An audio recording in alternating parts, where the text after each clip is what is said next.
起绯色行囊。木和风艳阳，携友同行共赏好风光。着红衣遇上，卸下工作繁忙游四方。迢迢一路山水长，将进酒几行，如画碧水荡漾。当今绝书望，绿荫扩散你掌上的掌。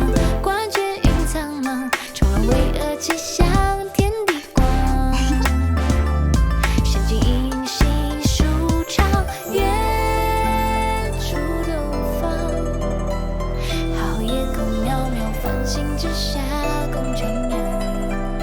一个是我心所想，云行立法跃起了心从心，不遗忘，同里过往，铭刻于心上。愿携手相遇，度过美好时光。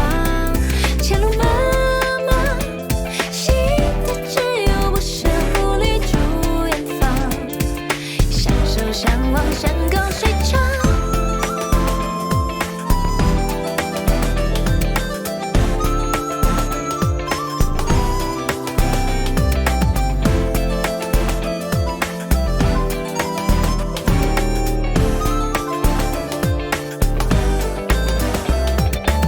趁东风夜放，漫步丽月街巷。船人潮熙攘，雨有小雨声映住暗香。舟飞一轻装，忘却所有烦恼又释放。明明一夜烟火光，闻街道飙声，万面同心共享。剑气珍宝藏，指明发手会炎亮。让我来过个价。听说书悠扬，千古英雄出世传四方。已经灯台回望，夜渐亮。繁华喧嚣落幕，取经人中已散场。有你陪我身旁，此生同情名利，追寻所想，不迷茫，同里过往，铭刻于心上。愿携手相遇，度过美好时光。前路茫茫，行的只有不舍，不离诸远方。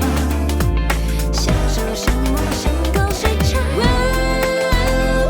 一发起四方，守方圆规矩一应，万事无常。今日所望，快乐自得心愿，世间不欲望。传法为人，从心所望。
曾有人心相连，忌惮之名无邪。长线交放百灵，悠悠赤发碧眼。与否决了种之气，长成几个尘之前。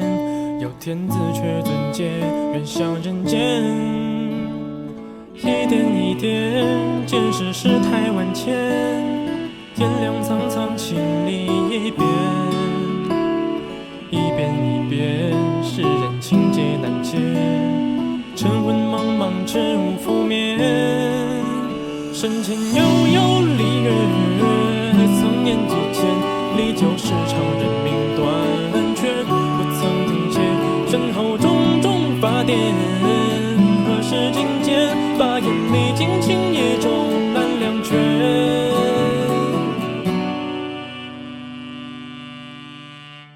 传说帝君出演，月语三言无限，说与旅程尽可，今日何不可见？把手将正邪区别，学成句方式之间，只但树立铁骑，为保人权。一天一天，生更繁荣不变，少女心事有凭一剑，一剑一剑，太平盛世浮现，此般佳境你我共勉。我身前悠悠离月，曾念几千里旧时常人命断绝，不曾听且看身后种种法典，何时尽见法眼历尽星夜中当两全，暮去朝来不倦，孤角笑千年月，粉却赤无限，心为情火不灭，烟消云开不绝，绯色传万世邪，爱恨本难见，你不谢我不言。头顶漫漫星夜，流淌千年，至今未遇阎王月夜。当有礼乐，我代表堂堂赤县，与子张轩。若有乐器不守着，收誓言。若有乐器不守着，收誓言。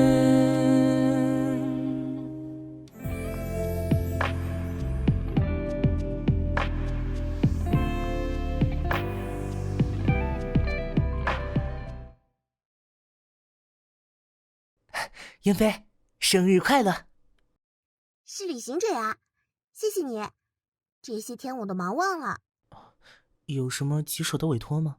是啊，最近出现了一个奇怪的外勤委托，内容写得很粗略，而且即使是我见多识广，这地址也是头一次听说，都不知道要怎样下手了。会有人用这种委托来恶作剧吗？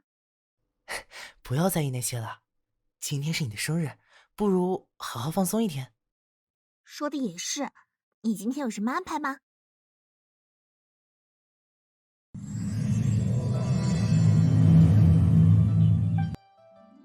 燕飞，你还记得年初的海灯音乐节吧？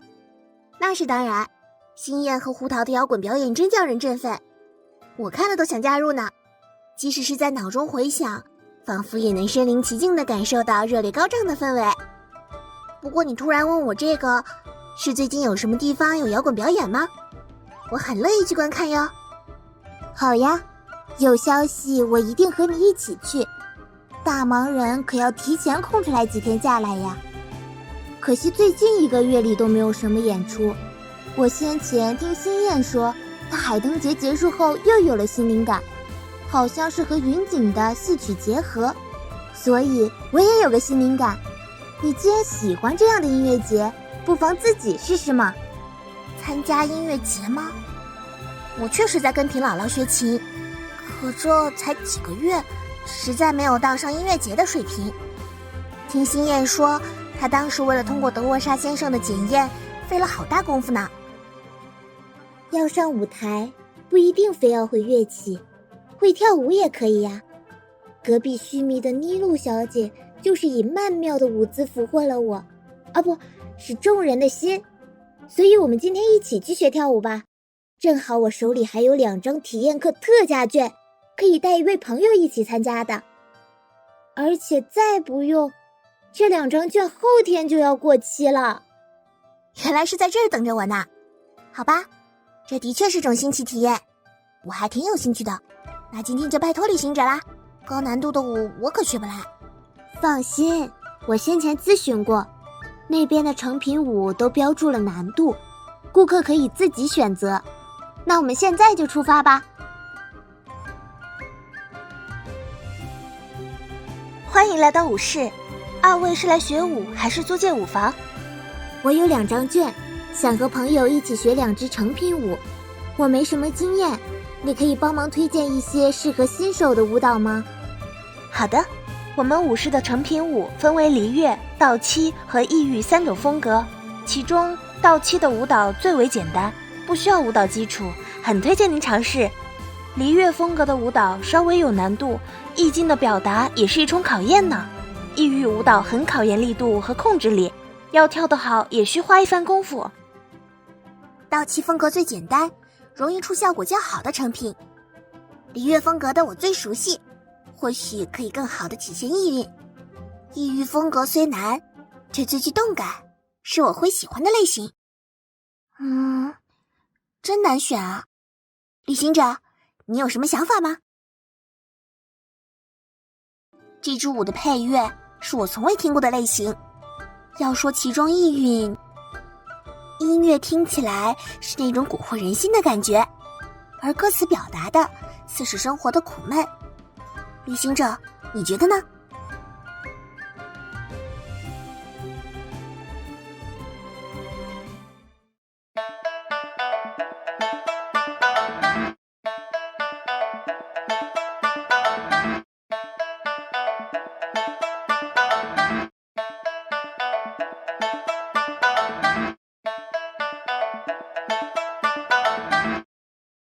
动作是都差不多，但这傻乐呵的表情实在是和这支舞不搭呀。趁现在还有时间，再听听音乐，看看歌词，好好琢磨一下吧。动作有力且张弛有度，表情更是直勾人心，不愧是梨乐公认的律法咨询师和大名鼎鼎的旅行者，从舞蹈中都能窥见对歌词的深刻理解。看来见多识广对舞蹈也有不小的帮助。不仅见多识广，还要多与人沟通交流呢。我没系统学过音乐，只能根据自己的感受猜个大概，更多的是根据歌词。而旅行者和您的交流，让我对这一曲的理解更加成熟。跳舞的确是很有趣的事情呀。歌词理解也需要文化基础的，要是换拍萌来，恐怕根本就听不懂几个字吧。时间也快到了，我们趁着最后几分钟再跳一回吧。这次我就不和你们一起了，可别怯场哦。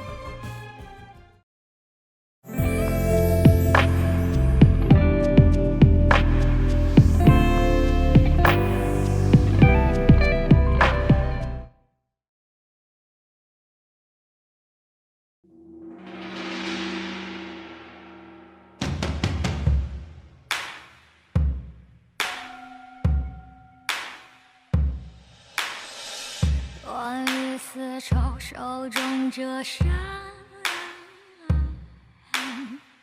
白叶雕像归云自上，如图来的金色在明，像鬼的参差纪念里催促痴情，我梦念想承受起，大击拳打鬼杂让，原地滚轮发出。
旅行者，你有什么想法吗？这支舞没什么难度，但作为双人舞，2位的动作协调程度非常重要。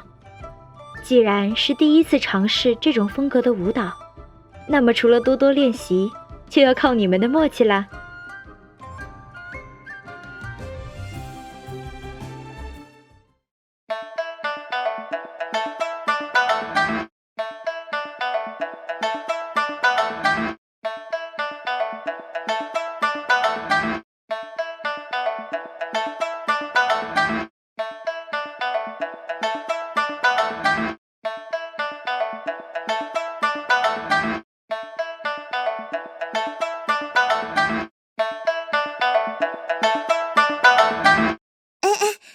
真是不好意思，又踩到你了。没事没事，看来合练确实很有难度，要不我们休息一下再试吧。2位练习辛苦了，很抱歉这个时候打岔。不过您这里体验课的时间已经用完了，而且我接下来也有事情就要离开，看来只能下次再继续了呢。好吧，好可惜，如果我们能再有点时间来努力，说不定就可以练好了。其实结果也不一定那么重要，我们已经做得很好啦。和你练舞的过程也很开心，每个人都有不擅长的事嘛，结果有些遗憾也是很正常的。下次我们可以一起试试其他活动。要我说的话，说唱歌手如何？至少在语速这方面，我还是很有自信的哦。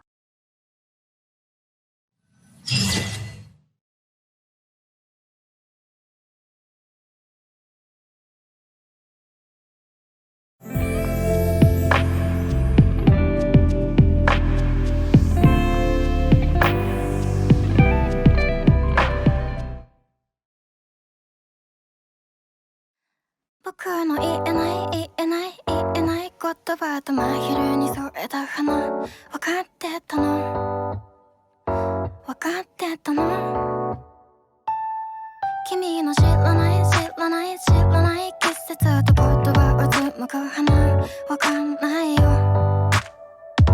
分かんないよ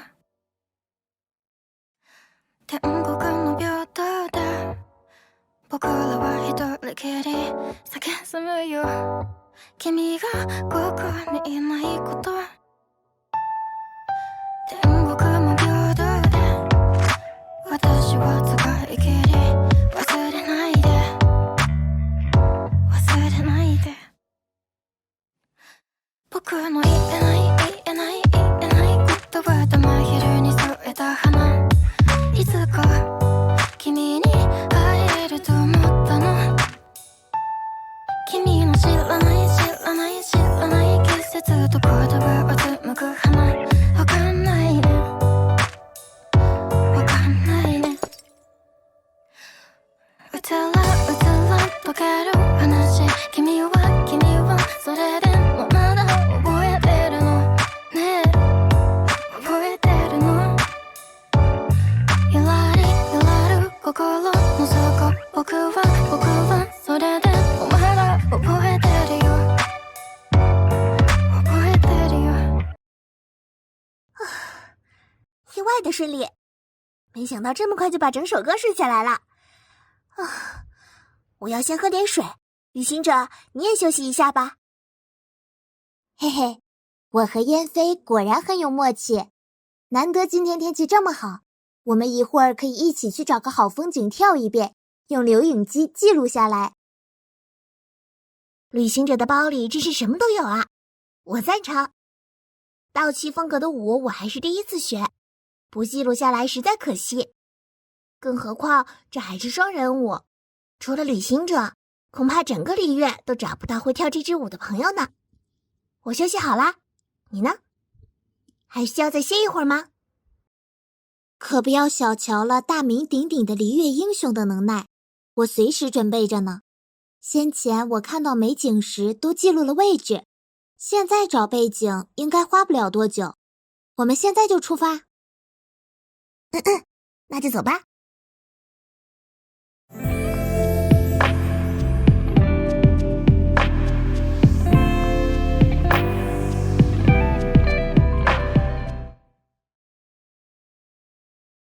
ずっと一緒だよ離れないでよ口には出せない強がり見抜かれてますそういうとこ嫌いだ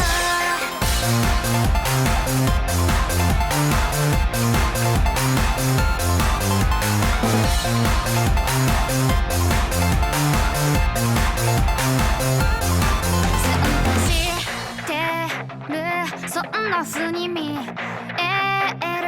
あいつだけを例をまっすぐに見てるメイクしたりスカート履いた時もあいつだけついてくる尻尾振ってなってなって自分が自分であるために夢だけ追いかける一度きり先生さあ張り切って歌おうずっと一緒だよ離れないでよ口には出せない強がり見抜かれてますそういうとこ嫌いだたまに失敗して当たっちゃうけど親友だろ許して迷ったら助けてやるよそういうとこ好きだろう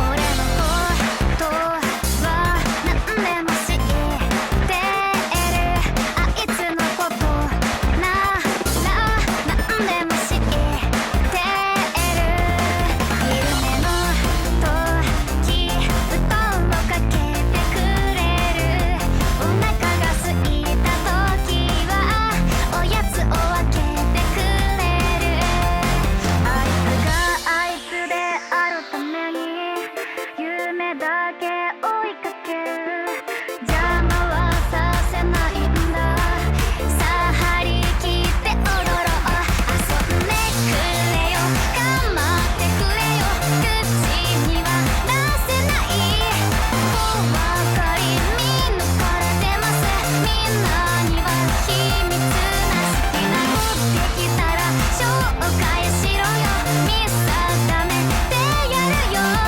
振られた時は任せろ慰めてやるよ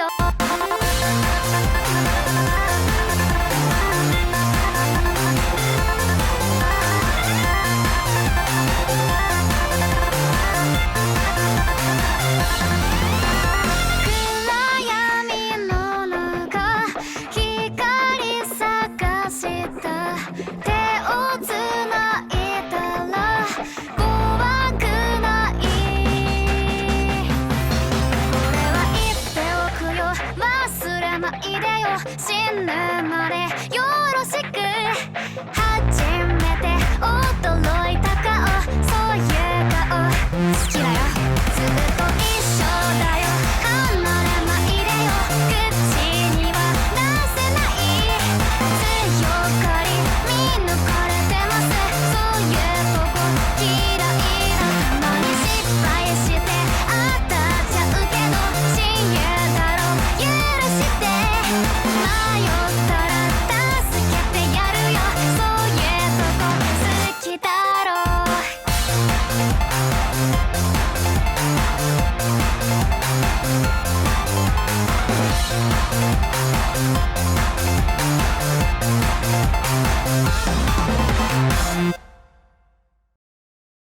旅行者，你有什么想法吗？可以呀，有点难度才不会无聊。不过我作为新手，肯定会有动作不到位的地方。旅行者，你可要好好看着我，帮我纠正哦。这也算委托吗？有多少模啦？嘿嘿，我开玩笑的啦，一定会好好学的。就算开小差，燕飞也会马上就发现吧。感觉完全不需要担心磨蹭导致进度缓慢的问题呢。那就开始吧。这首歌听起来就很有节奏感，我很期待呢。终于学完了，确实费了一番力气，身体虽然有些疲惫，精神却很兴奋。这就是舞蹈的魅力吗？两位都跳得很好啊，稍作休息，咱们再把这支舞完整的跳一遍，巩固一下吧。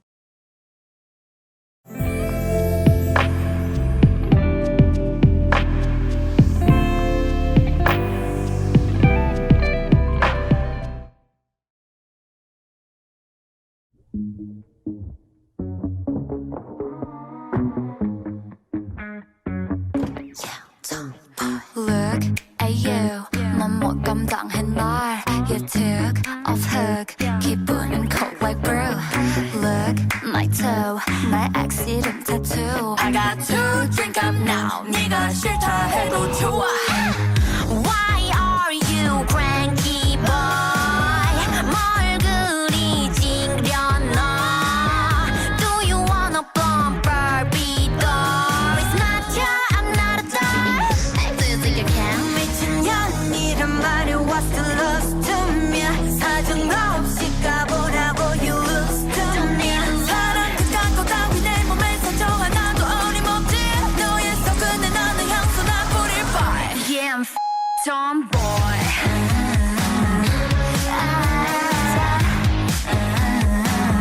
Yeah, I'll be the tomboy. This is my attitude. Yeah, I'll be the tomboy. That's why I don't wanna play this ping pong. I would rather film a TikTok. You're my race as a prince, but this is queendom, right? I like to dance, I love my friends. Sometimes it's rare without cigarettes. I like to act, I'm drinking whiskey. I won't change it, what the hell? 미친 척이란 말에 what's the love to me?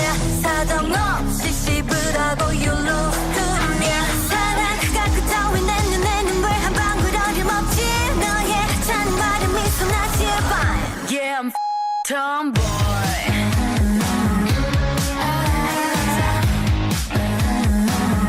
Yeah, I'll be the tomboy. This is my attitude. Yeah, I'll be the tomboy. Said you get it? You get the song right. You get what I mean, tomboy. La la la la la la la la la la la la la. La la la la la la la la la la la la la. 3, 2, 1.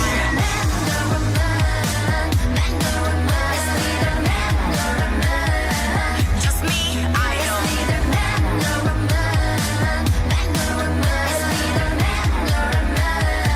Just me, loving tomboy.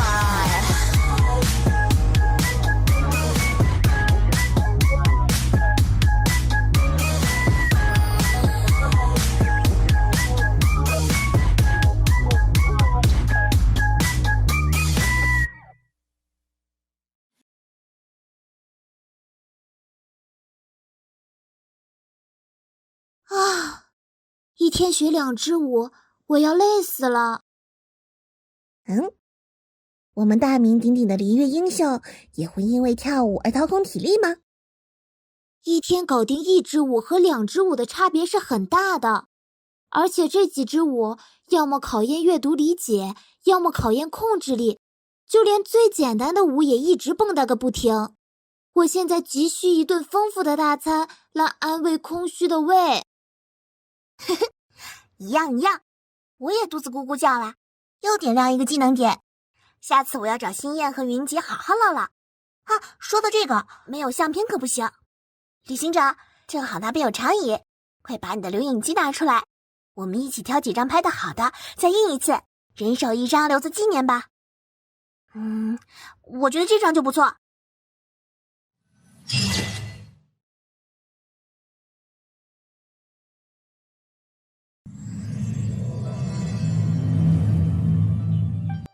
我们事务所的顶级律法咨询师，您这不会放假还要找案件做生意吧？哪里？我明明是在找你订的餐馆。鼎鼎大名的旅行者，会请他的挚友吃上怎么样一份的美食呢？要不要猜一猜呢？让我想一想，能让旅行者出面还要预约的餐馆，大概只剩下那一庭一轩了。而我们才从须弥回来的大英雄，想必会来上一份鲜甜的粤菜吧。猜对了，奖励是燕飞随便点菜。喂，你完全是因为不会点吧？也罢，美食咨询费也不在我的收费条例里面，这一次就破天荒同意你们吧。好耶！说了多少次了，梨菜就是比不上粤菜。喂，你这算什么话？粤菜的传统技法手不好，说是创新，新菜品却并没有好吃多少，吃到嘴里跟生的似的，而且打着鲜味的旗号，还卖得越来越贵，谁愿意吃啊？你说的好玩，若是粤菜味道如同鱼腥，那你们梨菜则简直是一团辣椒糊到了嗓子眼。你这是无理取闹，梨菜传承多样，口味层次丰富，你这样说梨菜，只能说明你没吃过。我不管，今天你千不可万不可也得买一份粤菜尝尝。燕飞，梨菜和粤菜到现在还吵得这么凶吗？可不是嘛，两方时刻又不愿意承认对方的优势，更拉不下脸去真正的品尝对方的菜系，便一直吵到了今天。这也算是民事纠纷的一种呢。可能不只是时刻之间吧。麻烦可以给一下菜谱吗？早就听闻旅行者和燕飞小姐的关系不一般，如今居然为了一桌粤菜早2个月预定，是我们新月轩的福气。不过是把分内的事做好而已，怎又说出如此的话？别管那些了，燕飞，快跟我说说，这里面哪些菜比较好吃？真不知道是我过生日还是你过生日。不过在点菜这方面，你大可以相信我。比如这金丝虾球，就是梨粤新派粤菜的代表，以薯香浓郁、口感精细出名。哎，有蟹黄豆腐吗？这个必须尝尝。还有，银月蛋，需要用蛋液做皮，鲜虾与鱼肉剁做馅料，在选料和处理上不能有半点差错，不然就失了粤菜的鲜甜。燕飞小姐说的相当不错，如今的新月轩确实是失了那一份鲜甜呢。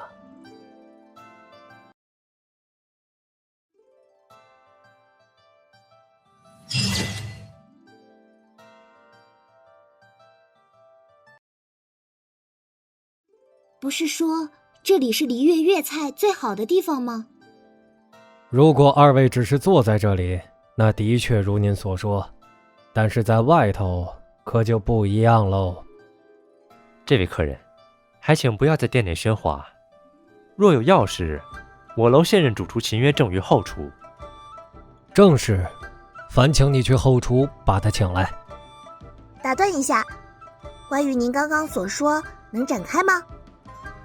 燕飞小姐只需稍等后便能知晓。我先前见旅行者特地定下今日的宴席，便知定是要为您庆生的。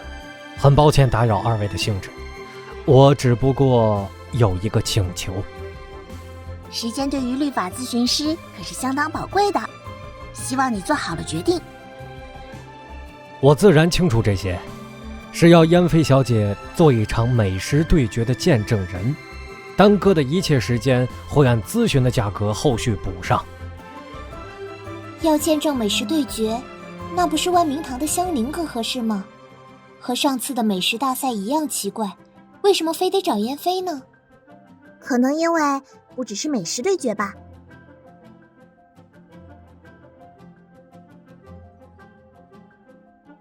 我便是新月轩的主厨秦约，请问是哪位在店内喧哗，又指名道姓要我出面？喧哗未必，也非指名道姓。本人琉璃亭前掌勺刨离，今日来是向您发起着案示意的。陶将军，许久未见，不如先叙叙旧。至于着案示意，是需要见证人的，如果没有，还请您择日再来。秦先生，我自是有打算。这边席座上的燕飞小姐已经同意了作为见证人的请求，而且这是一次示意，是以琉璃亭的名义向新月轩发起的。敢问秦先生可愿意接下？有何不敢？接了便是。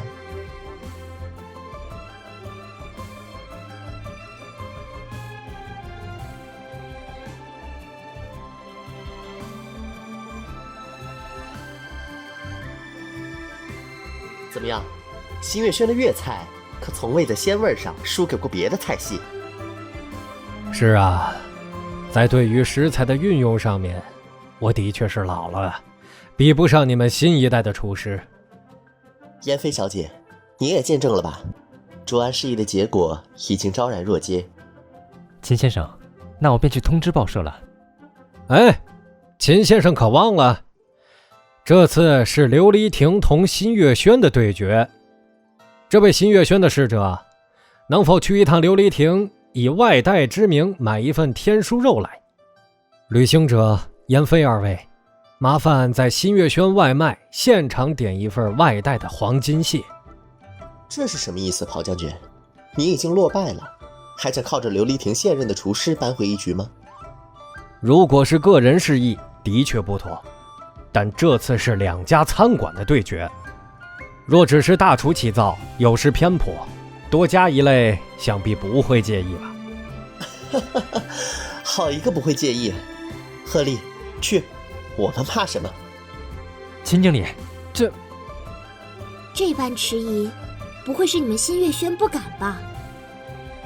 依陶师傅所说，这并没有超过示意的范畴，是合理的请求。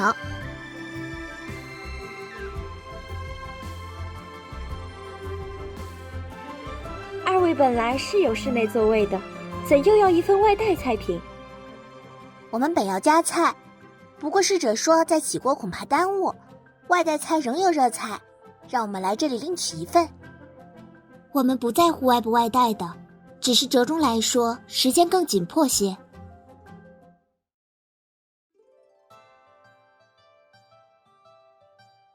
来，陶将军，照你这么说，你可是有1年多没回后厨了，此番怎么不去琉璃亭，直奔我们新月轩而来啊？那群家伙哪还可能欢迎我啊？都因为你的歪风全研究新菜去了。虽然之前的老技法没丢，却听说营业落了不少，才找你本尊来了。歪风是歪风，你就说这歪风有没有为粤菜开路吧？只要食物能好吃，就是好事。希望秦老弟一会儿还能保存这样的自信呢。燕飞，这次的菜品怎么样？很奇怪，外带餐品上天书肉反而更胜一筹。外带的黄金蟹，蟹肉口感和先前秦先生所做并不一样，比较松散，而螃蟹拍粉炸制也变成了挂后糊炸制，用油太多，反而抑制了蟹的香味。再一个，玉米等配菜的量不合理，玉米甚至选择了糯玉米而不是甜玉米，与整体并不和谐。这定然不是正常流程的做法，怎么回事？哎，秦老弟，你先坐下。你看，蟹肉松散是冻蟹肉的象征，挂糊炸制炸炒油大，能掩盖没处理好的腥味，与蟹肉同吃的配菜加量，更是亡羊补牢的方法。可见，虽然粤菜创新是好，这下面的人也在学着创新呢。很可惜，粤菜居然在外带方面落后这么明显。这次卓阿姨示意，还是以平局论胜负吧。秦老弟啊，我可不是一回来就冲着你这儿来啊！都知道你这地方堂食排不上号，我就将就点了外带的粤菜。谁知道你这外带却退步这么多呀？怎么会这样呢？而且啊，秦先生，这可不只是没做好的问题。外带菜品与堂食菜品不仅菜谱独立，而且制作材料也不一致。不可能！如果不研究菜品，怎么可能吃出来？肯定是你这个厨师研究我们的菜谱配方，这是违法获得的材料，是窃取商业秘密。你知道你在说什么吗？你不仅侮辱了粤菜，还侮辱了陶将军这个帝君亲赐的称号。燕飞小姐，请问这种情况在礼乐法典中可有提到？但是很抱歉，刨师傅，在礼乐法典中对于这一方面的解释尚未完善。一般而言，新月轩这种外带模式的处理方法并没有对食客造成过于大的影响，难以提起公诉。同时也可能会被解释成外带菜品与堂食质量不同，是考虑到送菜模式不同的各种主观理由。总而言之，这种案件向来难以起诉和判决。如果刨师傅想要走法律途径处理的话，会相当困难。刨叔，我怎么办？你们新月轩的私事我犯不上插手，我过来只是要与独一无二的粤菜来一场卓案示意而已。干杯！来。所以，我们的菜什么时候上？我们的菜只剩下蟹黄豆腐没有上了吧？店内可还有蟹黄与豆腐？我们取上1份的量，就不再打扰啦。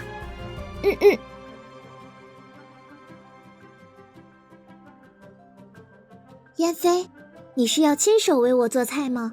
当然，想必一场对决虽然尝到了美味，但你不一定尽兴，吃上一份热菜才更重要吧。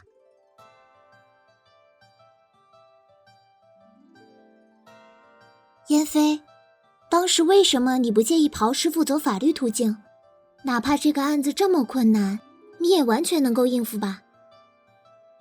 并不能这么说，新月轩是做错了，但是他也很聪明。因为如果是一个愿意花钱并能等待去堂食的人，就不会为了节省时间去购买外带，而购买外带的人自然也不会白白花费那个精力去堂食。两头新月轩都没有得罪，只有外带的人会觉得最近菜品不大好吃，但也仅此而已。怎么这样？就是这样的。很多时候不是仅仅的认为是某件事错的便能纠正过来，并不是说向来如此便是对的，而是这件事已经非自上而下根除难以解决了。好吃吗？不管怎么说，只是焯水的话，豆腐只是能吃而已吧，根本谈不上什么好吃呢。那这个呢？我知道这是蟹黄熬的，但是也太咸了吧，鲜味完全被咸味影响了。如果说蟹黄是法律呢？为什么这么说呢？你看，作为食材，蟹黄在一整只蟹中却只有1点，对于大众而言已经是一种珍贵的食材了。它的味道很鲜，但是在烹饪过程中往往会被其他的味道互相影响，无论是其鲜味盖住了别的食材的特点，还是鲜味被其他味道干扰，不正是法律的样子吗？又难以被打破，又可能会被干扰，都会让它脱离了本意。那怎么办呢？我还是再问你一个问题吧，豆腐为什么象征着名声呢？是它清淡且容易被买到吗？同时，豆腐需要经过焯水去其腥味，还有豆腐总可以以一种并不耀眼的形式，在任何菜品组合中占有一席之地。所以把它们结合起来。豆腐的清淡与它滑嫩的口感，不仅能稀释干扰了蟹黄鲜味的咸，还能与蟹黄的沙沙口感相携，而蟹黄鲜味在豆香的底色下显得尤为突出，这就是蟹黄豆腐。鲜梨相携吗？不是，你是想说萧仙人喜欢的杏仁豆腐和流云借风真君的文思豆腐吗？虽然两者都有豆腐之名，但一个并不算是豆腐，另一个则更像是在炫耀，不愿意放下自己的棱角，未能真正考虑到豆腐的本色，对于他们也很正常吧。蟹黄豆腐要的不就是豆腐依旧是豆腐，蟹黄也是蟹黄，但是两者都借助对方发挥了自己最大的优势吗？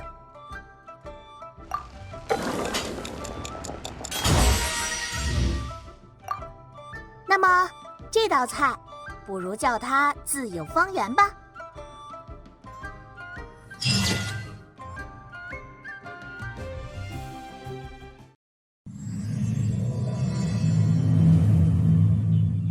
旅行者要和我一起去吗？毕竟在生日这天，放寿星一个人去工作也太不合适了。而且我是冒险家，擅长处理这种情况。谢谢你，旅行者。委托的地址叫遗忘村，你有没有听说过？这是地图。我也没听说过。不过看地图的位置，有点像彩椒谷。是吗？竟然连你也不知道。没关系，去看看不就知道了。现在就去吗？时不我待，速去速回。旅行者，你慢点。这附近不像有人住啊。再看看地图，有没有走错？是这附近没错，我们再找找吧。嘿嘿，没想到这种地方还能再干一票。老大，你看他们这身穿着，身上肯定有不少钱。哼，那是自然，我还从未看走眼过。此路是我开，此树是我栽，要想从此过，留下食言之法。这人多还真是麻烦。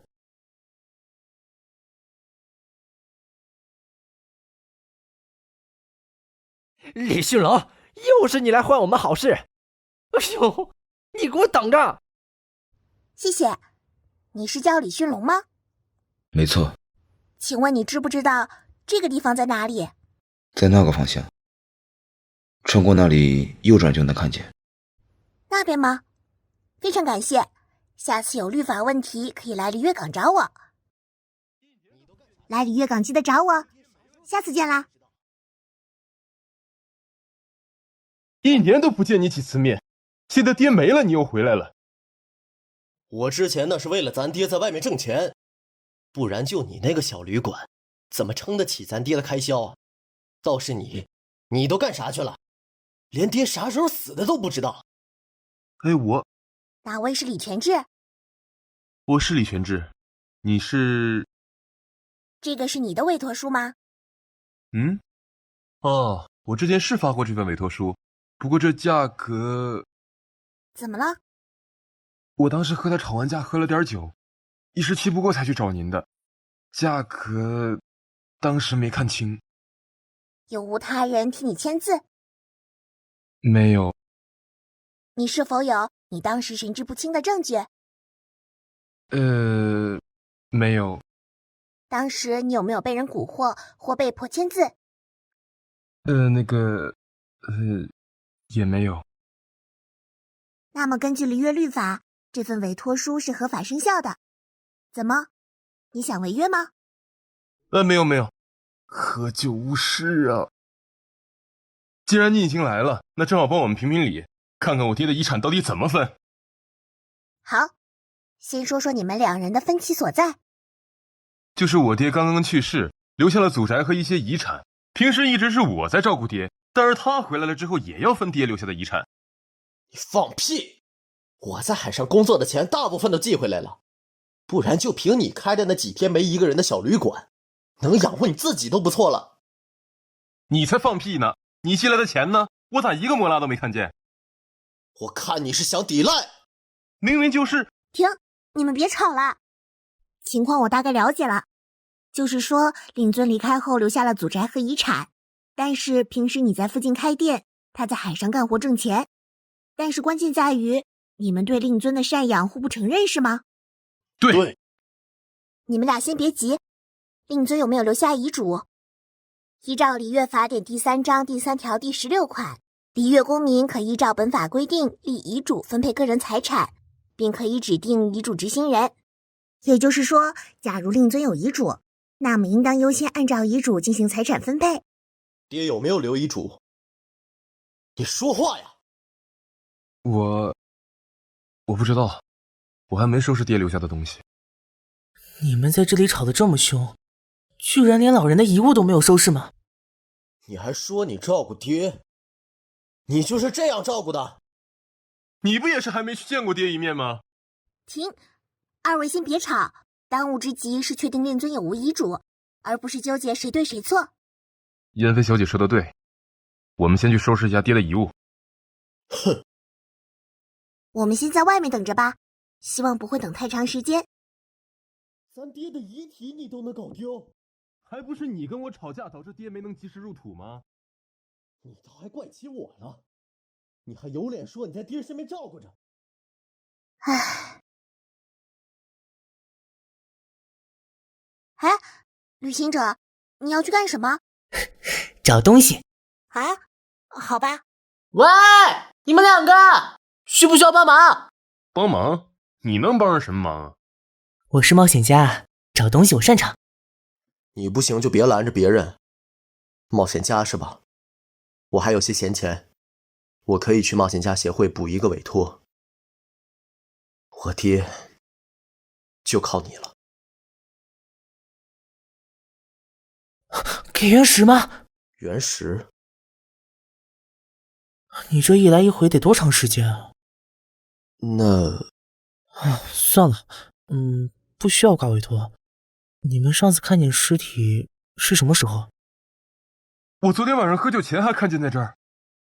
有没有什么异常？我今天早上来的时候，好像有几个人在附近鬼鬼祟祟的。鬼鬼祟祟的？嘿嘿，没想到这种地方还能再干一票。是盗宝团。盗宝团？我们来的路上遇到了一队盗宝团，不过他们偷尸体干什么？这里还少了许多东西，应该跟他们有关。劳烦您去追回，如有获得，必有重谢。好吧，你们两个再看看有没有别的线索。怎么样啦？他们丢东西了，我怀疑是我们来时遇到的那伙盗宝团干的。所以咱们要去找他们吗？他们应该跑远了吧？怎么追？用元素视野吧。元素视野？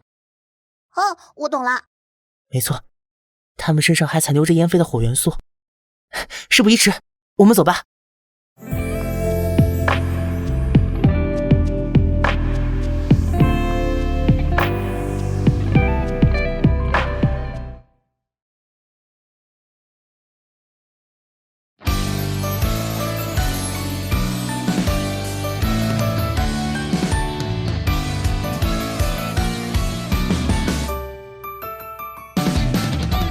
私が私のことを愛して何が悪いの嫉妬でしょうか痛いだとか変わってるとか届きませんねそのリプライ大好きなお洋服大好きなお化粧でお決まりのハーフツイン巻いてお出かけしよう日傘持ってぼっちだって幸せだもん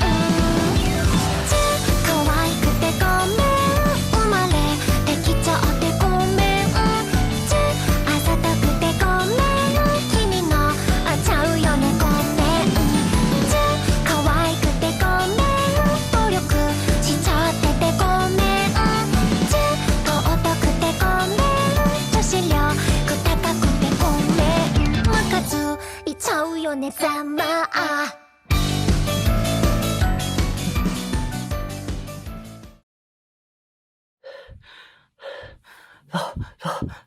老大，中午那俩人冲过来了，兄弟们都受着伤，挡不住啊！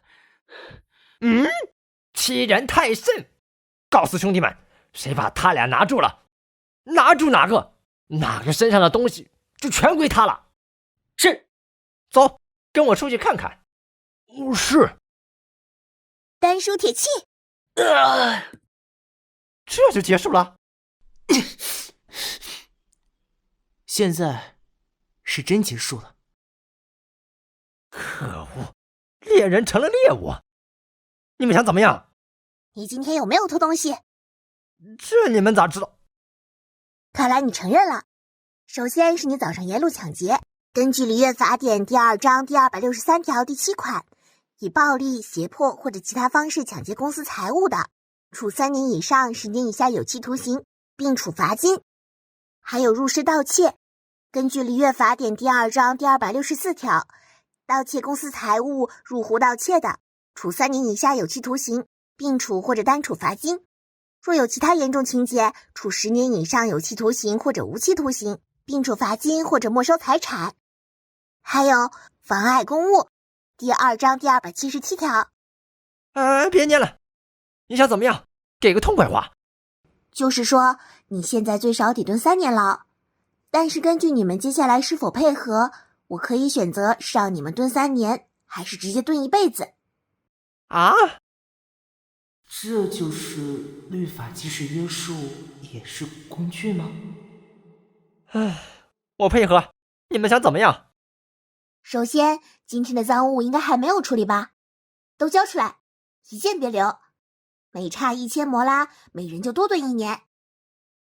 老大。哎呀，照他说的做。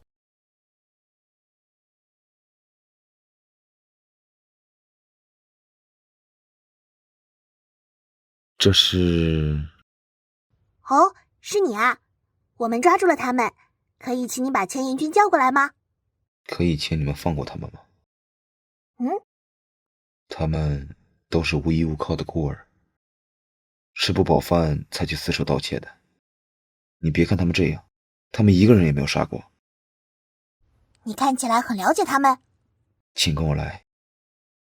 喂，你们几个，阿爸已经死了，你们还要逃避吗？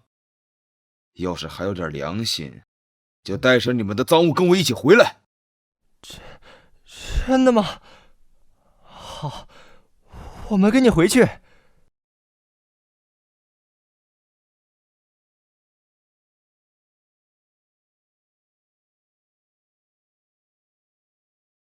是这里吗？没错，阿拜就在这里。阿爸，二位，借一步说话。那地下埋着的是我们的阿爸李善忠，二位应该也是为了他来的。对不起，是我带孩子们偷偷把阿爸埋起来的。我找人算过，昨天是阿爸头七年唯一适合下葬的日子，但是看李家2位大哥迟迟不去下葬，一时心急，才在夜里偷偷把阿爸的尸体带出来的。看得出来，你很珍视李善忠先生。是的，阿爸为了养育我们这些孤儿，劳累了一辈子，同时又担心2位大哥不支持他，因此还要瞒着2位大哥。但是我们是黑户，找不到合适的工作，于是我就只能在山林中打猎，他们7个就干起了盗版团的生意。后来阿爸老了，退休了，为了养活这些孤儿，所以还是出去偷偷去矿上打短工。看阿爸这样，我也不忍心，于是我也照顾这些孤儿。他们7个也曾给过我们不少摩拉，但是自从阿爸问起他们来路，他们却支支吾吾后再也没收过。李家的2兄弟有没有帮过你们？有，李大哥出海赚的钱也都寄给阿爸，而阿爸把这些钱全部偷偷给了我们。李二哥一直照顾着阿爸，所以阿爸最终没什么大病，但是阿爸年纪大了，却还一直劳累过度，身子便一天也不如一天。阿爸还安慰我说他没问题，但是阿爸还是去了。抱歉，他是一个伟大的人。谢谢。李善忠先生已经离开，你和李家兄弟也该相认了，我们陪你一起去吧。谢谢你们。不过我要等他们7个，带他们回去谢谢2位大哥，同时也道个歉。劳烦你们先回去告诉2位大哥。好，天色渐晚，你们注意安全。旅行者，我们走吧。叶飞，你看那是什么？那里吗？好像是一位老人。不会是李善忠的鬼魂吧？有可能啊。按理来说，李善忠昨晚下葬，今天魂魄会出来也属正常。假如逝者对世间还有留念，那么可能会在世间逗留一日。而黄昏正是生死边界最脆弱的时候，所以我们会看到鬼魂倒也合理。燕飞不怕鬼吗？不会啊，鬼生前也是人嘛。如果是冤魂，我还可以帮他解决。旅行者，你怕鬼吗？幽灵、鬼魂、妖怪都见多了，不如我们去问问他遗嘱的事情吧。也好，根据履约律法，时间最新的遗嘱有效，可以问问他的建议。请问是李善忠先生吗？你们是？我们收领了委托，处理您的遗产分配问题。遗产分配？哦，我原来已经死了呀！啊，我死了，那些孤儿怎么办？李迅龙接过了您的衣钵，正在照顾那些孤儿。那就好，那就好。我这一辈子也没干成别的事儿，也没有过多少磨拉，只是感觉对不起两个儿子。他们的娘死得早，但是我后来一直照顾那些孤儿，没能在他们需要的时候陪他们。至于遗产，我没什么想说的，就希望他们哥俩能好好的，别闹矛盾了。如果有错，就让我老头子来承担吧。好，我会转告他们的。好啊，这样我就没什么遗憾了。旅行者，我们走吧。好。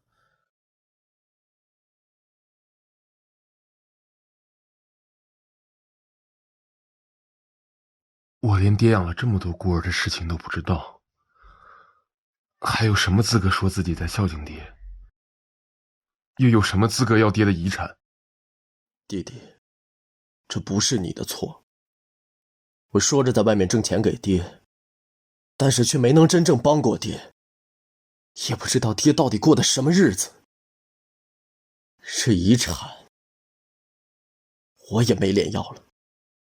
哎，燕飞，我有个主意，我们用这个遗产满足老爷子的遗愿吧。你的意思是把这间草屋改建成孤儿院？正好由李迅龙负责，那7个盗宝团也就有工作了。好主意，我们问问他们的意见。那就这样说定了，我这次的委托摩拉就当做孤儿院的启动资金了。我们先回璃月港去报备一下孤儿院的事。黎全志，你的摩拉可不能少给啊！好，一定的。哥哥，我觉得咱得让爹走得安心。听你的。哥，你现在没地方住吧？你要是不嫌弃，就去我那小旅馆住吧。谢谢，弟弟。咱兄弟俩客气什么呀？我们真正感谢的应该是那2位啊！为了今后的孤儿院，我们可得加油。为了让爹放心。为了让爹放心。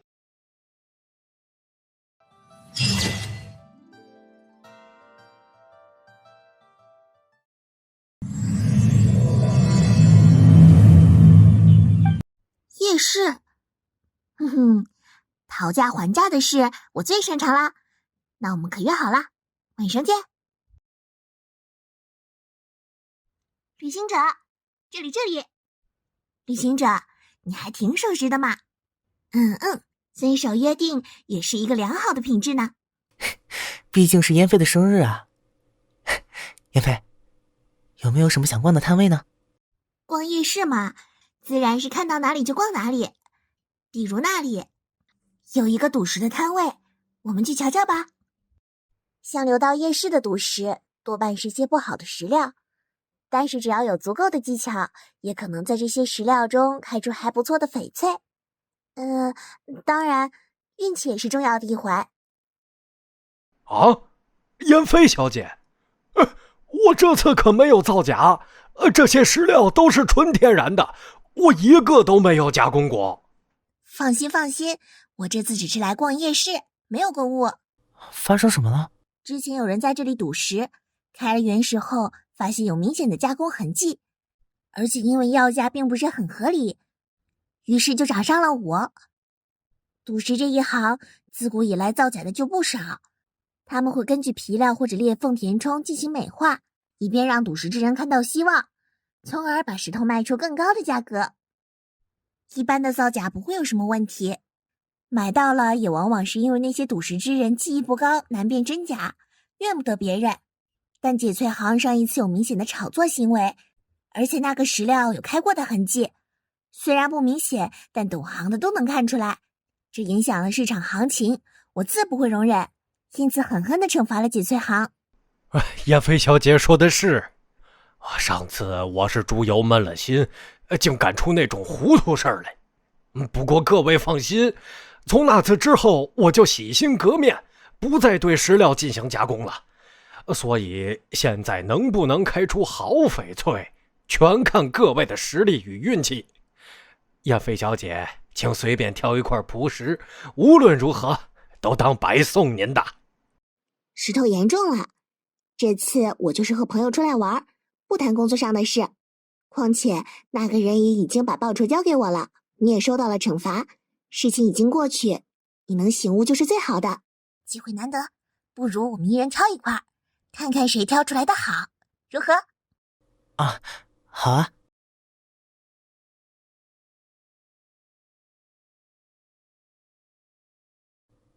哦，不愧是燕飞呢。我常常估价，慢慢的也就知道了其中一些门道。不过没想到旅行者对赌石有一定的研究啊。之前与行家学过一点。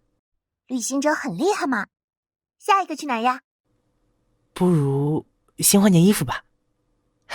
刚刚石头被吓到了。确实，还是避免这种不必要的麻烦吧。既然这样。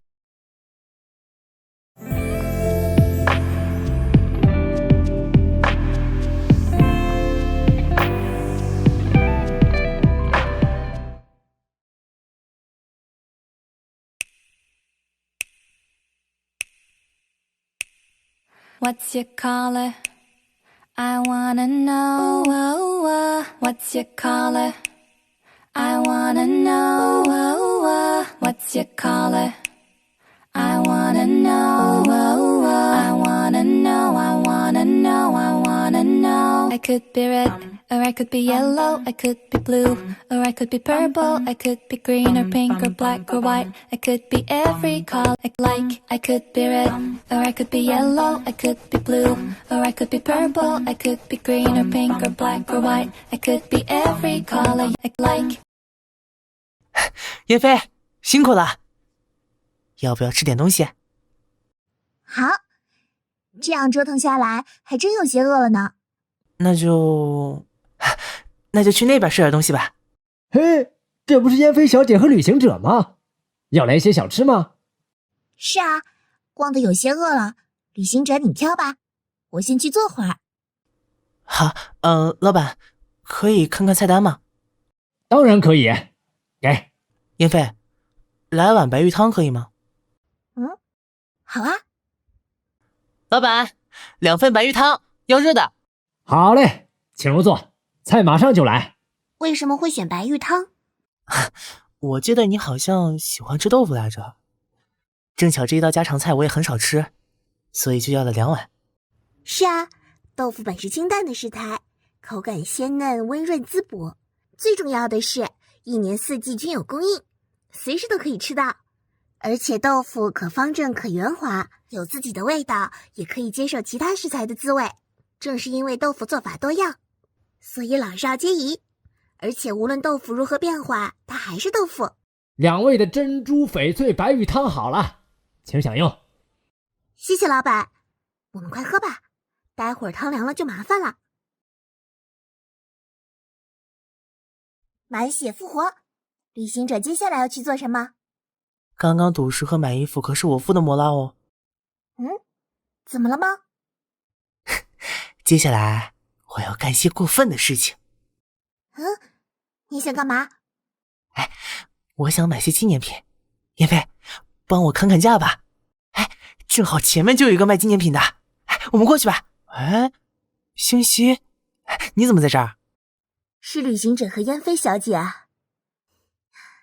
我要在这里处理一些白天没有卖出去的小物件，两位看看有没有什么顺眼的吗？那对手镯好漂亮。燕飞，你觉得呢？是啊。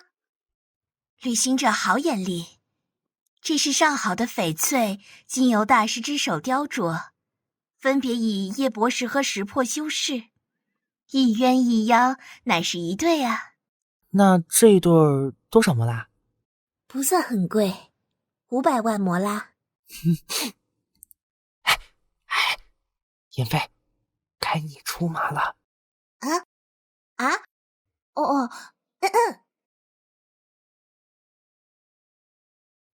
不愧是燕飞小姐，既然这样，就算您300万摩拉吧。这就是你说的过分的事吗？让兽形来砍价，不是很过分吗？真像是你才会干出来的事。燕飞，喏，这个给你。就当做陪我玩的劳务费了。旅行者，谢谢你。生日快乐，燕飞。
Oh God.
艳阳，携友同行共赏好风光。着红衣遇上，卸下工作繁忙游四方。迢迢一路山水长，将进酒几行，如画碧水荡漾。当今绝书望，绿萤扩散你长相的掌，冠绝云苍茫，冲浪巍峨气象天地光。仙境隐形舒畅，远处东方，好夜空渺渺，繁星之下共徜徉。一个是我心所想，天心里发跃起了心从心，不遗忘，同里过。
Hello， 大家好，我是林烨。今年生日会主要作为策划组的一员进行外部联络协同，同时策划并负责的生日会中重新锁网这首燕飞原创角色单曲节目的制作。那谈到今年的制作感想，和去年对比，感受最明显的就是伙伴们多起来了，处理氛围也浓厚起来了。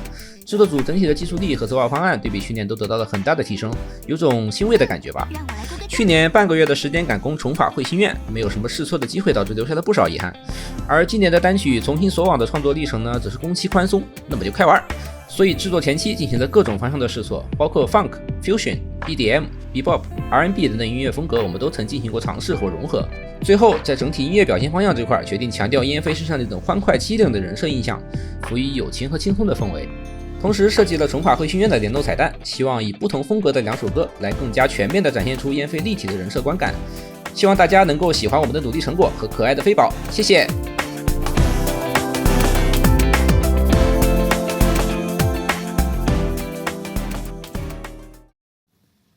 Hello， 观众老爷们好呀！我是去年生日会的主持人艾薇，今年在生日会中担任配音导演的重任，希望这次配音没有让各位飞厨们失望。在此呢，先感谢不嫌弃制作组贫穷的各位 CV 老师们前来相助，让配音组能够在短短1个月的时间内完成20个角色的试音和上万字剧本的录制工作。当然还要表白燕飞生日会制作组的大家，今年也辛苦啦！每年的生日会都会伴随着各种曲折和波澜，感谢我们的主策划大人小小苏带领大家渡过难关，成功杀青。希望今年生日会大家看得尽兴，也欢迎大家加入燕飞生日会制作组，还要记得光顾我们美貌的生日会周边哦。最后呢，祝飞宝生日快乐，一直爱你，拜拜。大家好，我是小安，很高兴成为这一次燕飞生日会夜市手术的负责人。其实就是燕飞，就是大家有没有发现，燕飞就是在去夜市前是换过衣服的，但是手术上面燕飞她的衣服是游戏里的那一套。这个是怎么回事呢？这个听我慢慢道来，就大概就是我省流，就是我缺心眼这个事儿。在刚开始绘制的时候啊，我出完了分镜以后，然后呢，那个文案组那边给了我那个剧情线，就是大概就是夜市的剧情什么的。然后呢，大概就是不是说燕飞要换一套衣服吗？她要去换一套衣服，然后我就想的是，既然换了衣服，手术应该换了那一套新的衣服，对不对？然后我也缺心眼又懒，然后我懒得去问。然后快画完了，我快画完了。然后有人问我，小安老师，你是不是画了原皮？我说是啊。然后他们跟我讲说，是因为那个老师当时那个什么，那个就是画衣服设计那个老师，他有事，他干不了这事，所以换老师了。可是那个老师他根本就没有空回我也问错人了什么的，然后就画成这样了。我画原皮画的崩溃了，我头发都掉光，你看我这个发际线对不对？我头发都掉光了。大家好，我是木木芊芊，本次生日会单品和合曲预告文案的负责人。祝燕飞生日快乐！今年是第一次参加生日会，还有很多不足，感谢各位老师一起帮忙审核、修改、提意见，希望可以让大家有一个良好的观感。大家好啊，我是老板，本次负责了一小部分周边饼图的绘制和设计，非常感谢大家能来收看生日会，希望你们能和燕飞度过一场愉快的生日。借此机会，我想感谢组里的大家，毕竟没有你们就没有生日会，也谢谢我的朋友们一直陪伴我赶工，不然我恐怕已经要英年早逝了。对了，不要忘记买我们的周边礼盒，多多支持一下我们。最后祝伟大的燕飞生日快乐！大家好呀，我是森木，负责了周3分镜以及部分画面。一开始我以为我只是打下手，没想到整个曲会都给我来画。还好后面冯若来帮忙了，因为时间关系，很多画面都没达到我想要的效果。还好后期老师妙手回春，制作组的大家也在很耐心的帮我。最后祝燕飞生日快乐，天天开心。Hello， 大家好，我是负责彩蛋手书残光起伏永不落幕的画手，也是生日会封面的画手，我叫希诺伊，大家可以叫我小一。很高兴能参与2023年燕飞生日会。本次的手书初稿设计到成品，一共和后期老师们打磨了4个月的时间，成图和动图加起来一共画了70多张图。这是我第一次尝试制作原创手书，也是第一次找老师们合作制作作品，工作量也挺大的。作品和交流也遇上了一些大大小小的问题，也踩了不少坑，但也有惊无险地赶上了生日会，可喜可贺。也感谢制作组的大家能够信任我，让我来担任今年生日会的封面绘制，真的特别开心。其实我年初时偷偷定了一个小目标，就是参加自己喜欢角色的生日会，却没想到3月份的时候就收到了制作组的邀请，真的很感谢小小苏老师能够邀请我参加，也希望大家能够喜欢我的作品。最后祝燕飞小姐生日快乐，也祝各位燕飞厨们节日快乐。大家好，我是燕飞的狗，不是前劳动力2号麒麟剑。转眼间时间已经过去1年，去年我参与了生日会预告的制作，今年只是负责了文案、后期剪辑以及部分的设计。我们这个制作组大家庭还是挺和睦的，有热心群友提醒大家干饭，遇到迷惑行为也会一起吐槽，只要不是太离谱，大家还是很包容的。总之希望今年的生日会大家能够喜欢，明年的我们可以继续蒸蒸日上。大家好啊，我是保安组组长阿奎。你们看不见我吗？我在这里。然后发表一下临别感言，因为明年要高考，所以暂时不能参加燕飞的下一届生日会了。佛为燕飞门下以美色服人，是不仅于此，更有百世聪慧、素雅志敏之姿。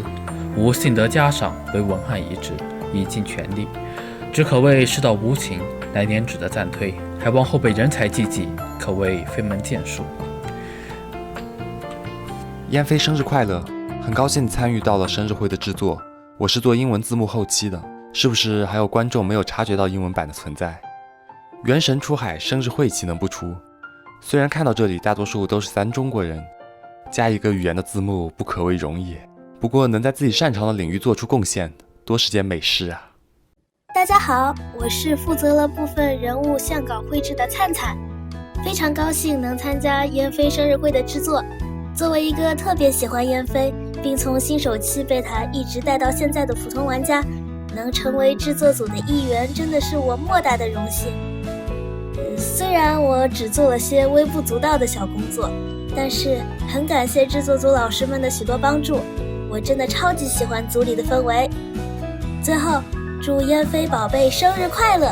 希望明年的生日会能办得更精彩。